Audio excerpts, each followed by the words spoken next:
đi đám cưới mọi người nhá. Để tìm một chiếc cây nha nè.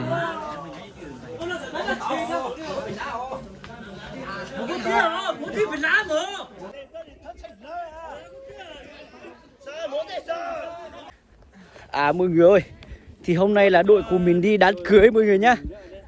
Thì hôm nay là cũng là kém trách nhiệm ở chủ hôm thì mình đi trước. Mình sẽ dẫn dắt đội này đi sau. Và Thì chú lại chạy trước. đi đám cưới thì đằng sau là cô dâu với chú rể nha. Cô dâu với chú rể đang cần cái ảnh là sau này. Đấy. Mọi người thấy chưa?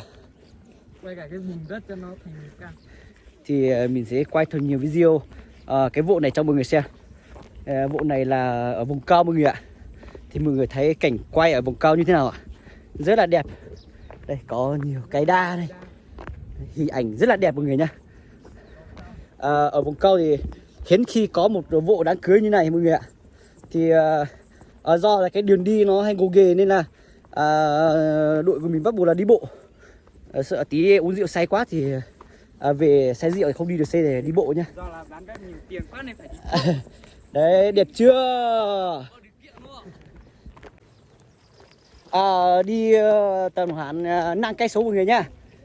5 cây số đi đường đất nha mọi người nhá. Đi vào trên vùng câu sân bay á. Ai muốn lên vùng cao để khám phá những cái phong tục đám cưới thì hãy nhanh tay nhanh chân đi. Chào đi. Mệt chưa? Dân vùng câu chào nhau đi. Dân vùng câu này giỏi tiếng Kinh á. Cho đội này đi trước mọi người ạ. Mình sẽ quay sau. Lô thủ tí đi. Mẹ vùng cao ô tô đi ngay đấy.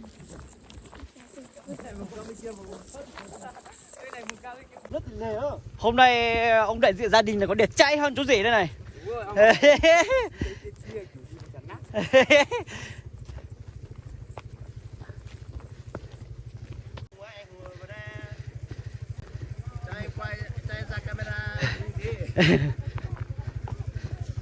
Anh đi xe hộ mà á? Hả?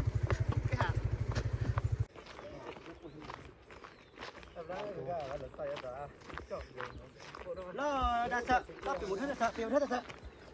Có bị một hết ở quay về nước, có quay phun cái đạp hết không phải đâu đâu.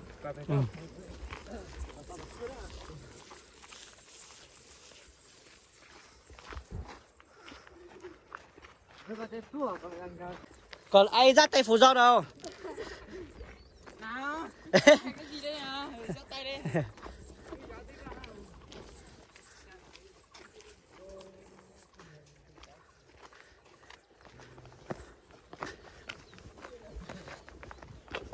Đến thật rồi mọi người ơi. Lần đầu tiên mình vào cái bản này mọi người nhá.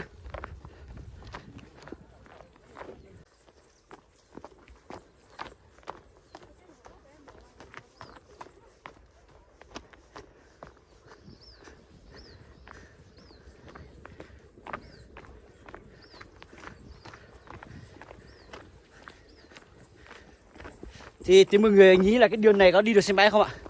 Cái đường này đi xe máy thì vẫn được nhưng mà rất là khó mọi người ạ. Ôi đánh bàn này rồi mọi người ơi. Bàn này là bàn không có tên nhá.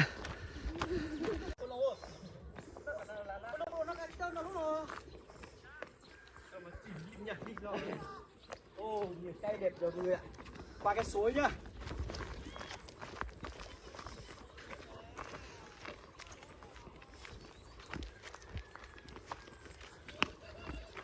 Còn chết nào không? Có cái nhà rất là đẹp. Hunter. Một cái nhà chịu view mọi người ạ.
gì ở trên này à?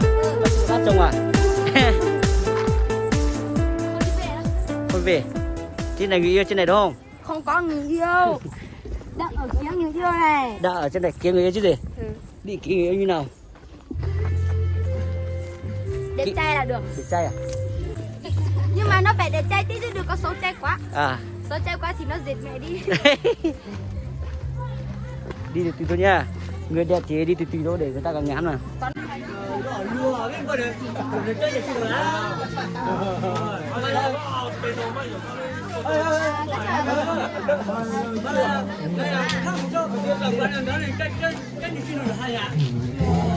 Mơ này khách sáo thế.